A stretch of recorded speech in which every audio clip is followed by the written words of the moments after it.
హల్లెలూయా యేసు ప్రభున్ ఎల్లరు స్తుతించుడి. వల్లభుని చర్యలను తిలకించి స్తుతించుడి. Praise the lord. దేవునికి స్తోత్రము కలుగును గాక. చేరువచ్చిన ప్రియులందరికీ కూడా మన ప్రభువును, రక్షకుడును, సర్వోన్నతుడు, సర్వశక్తిమంతుడు, మానవ నిర్మాణకుడు, పంచభూతముల నిర్మాణకుడైన క్రీస్తు ప్రభు పేరిట శుభాభివందనములు తెలియచేస్తున్నాను. దేవుని వాక్యము నుండి సామెతల గ్రంథము 1వ అధ్యాయము 29వ వచనాన్ని చదువుతున్నాను. జ్ఞానము వారికి అసహ్యమాయెను, యెహోవా యందు భయభక్తులు కలిగి ఉండుట వారికి ఇష్టము లేకపోయా. దేవుని వాక్యములో కొంతమంది ప్రజలకు జ్ఞానము అసహ్యంగా ఉన్నది, దేవుని యందు భయభక్తులు కలిగి ఉండుట వారికి ఇష్టము లేకుండా ఉన్నది. ఎవరు వారు అనేది దేవుని వాక్యాన్ని బట్టి మనం చూస్తుంటే, వారు ఎవరంటే దైవ గ్రంథములో 1వ అధ్యాయము సామెతల గ్రంథం 5వ వచనం, జ్ఞానము గలవాడు విని పాండిత్యం వృద్ధి చేసుకుంటాడు.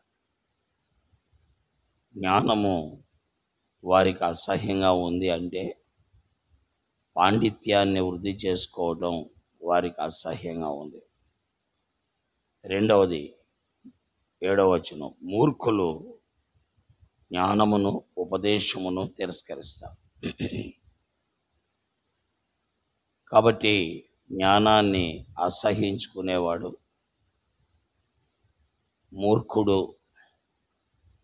జ్ఞానాన్ని అసహ్యించుకునేవాడు మాట విననివాడు. జ్ఞానాన్ని అసహ్యించుకునేవాడు గద్దింపునకు లోబడనివాడు. జ్ఞానాన్ని అసహ్యించుకునేవాడు చెయ్యి చాపితే దగ్గరికి రానివాడు. ఇవన్నీ కూడా దేవుని వాక్యములో సామెతలు 1వ అధ్యాయములో మనం చూడగలం. కాబట్టి దేవుని వాక్యం వింటున్న ప్రియులారా, జ్ఞానము అంటే దేవుణ్ణి గూర్చినటువంటి విషయం, అనగా దేవుని యందు భయభక్తులు కలిగి ఉండుట జ్ఞానమునకు మూలము అని సామెతల గ్రంథం 9వ అధ్యాయం 10వ వచనంలో చూస్తున్నాం. అంటే జ్ఞానాన్ని అసహ్యించుకునేవాడు దేవుని యందు భయభక్తులు కలిగి ఉండుట అసహ్యించుకుంటున్నాడు. కాబట్టి దేవుని యందు భయభక్తులు కలిగి ఉండుట ఎవరికైతే ఇష్టం ఉండదో వారు జ్ఞానాన్ని అసహ్యించుకుంటారు. అలాగున దెబ్బతిన్నవారు చాలామంది ఉన్నారు. దైవ జ్ఞానాన్ని అసహ్యించుకున్నవారు దేవుని యందు భయభక్తులు కలిగి ఉండుట ఇష్టము లేకుండా ఉన్నవారు ఇశ్రాయేలీయులను మనం చూస్తున్నాం. వారు ఐగుప్తు నుండి ఎర్ర సముద్రం దాటి బయటికి వచ్చినప్పటికీ వారు దేవుని యందు భయభక్తులు కలిగి లేరు, దైవ జ్ఞానం విషయమై ఆలోచన కలిగి లేరు. రెండవ వారు దేవుని వాక్యములో మనం చూస్తుంటే సౌలు దేవుని యందు భయభక్తులు కలిగి ఉండుట దైవ జ్ఞానమును అసహ్యించుకున్నవాడు. అందుకే మూర్ఖుడు, రెండవది మాట విననివాడు, మూడవది ఉపదేశమును అంగీకరించినవాడు, నాలుగవది గద్దింపును లక్ష్యపెట్టనివాడు, ఐదవది చెయ్యి చాపిన దానికి చెయ్యి ఇవ్వనివాడు. ఇలాంటి వారే దెబ్బతింటారు.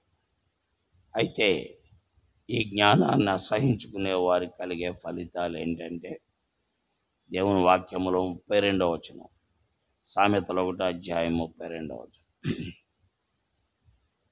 జ్ఞానము లేని వారు దేవుణ్ణి విసర్జించి నష్టపోతారు, నాశనమగుదురు. బుద్ధిహీనులు క్షేమము కలిగిందని మైమర్చి నిర్మూలమగుదు. కాబట్టి జ్ఞానాన్ని అసహించుకోవడం ద్వారా, దేవుని యందు భయభక్తులు కలిగి ఉండుట నీకు ఇష్టము లేకపోవడం ద్వారా దేవుడేమీ నష్టపోడు, నీవే నష్టపోతావు, నీవే నిర్మూలమవుతావు. కాబట్టి గుర్తెరిగి ప్రభువును వెంబడిద్దాం, దేవుని యందు భయభక్తులు కలిగి ఉందాం.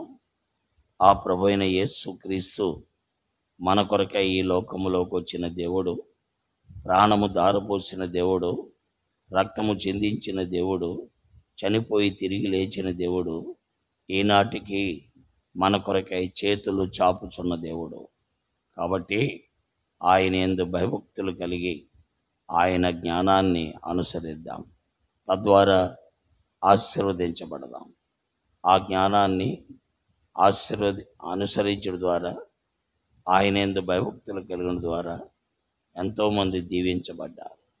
అలాగున దీవించబడదుము గాక. ప్రార్థన. ప్రేమ కలిగిన తండ్రి, వాక్యమును ముద్రించి వినేవారి హృదయాల్లో కార్యాన్ని చేసి నిన్ను వెంబడించడం సహాయపడు. నీ కార్యమును జరిగించండి, నీ సత్యాన్ని ముద్రించండి. మీరే మహిమ పొందండి. యేసుక్రీస్తు వారి దివ్య నామములో ప్రార్థిస్తున్నాను తండ్రి, ఆమేన్. ప్రైజ్ లార్డ్ అండి. అందరికీ వందనాలు. చంద్రులారా ఇలా దేవుని స్తుతించుడి, హృదయమును వెలిగించిన యేసుని స్తుతించుడి.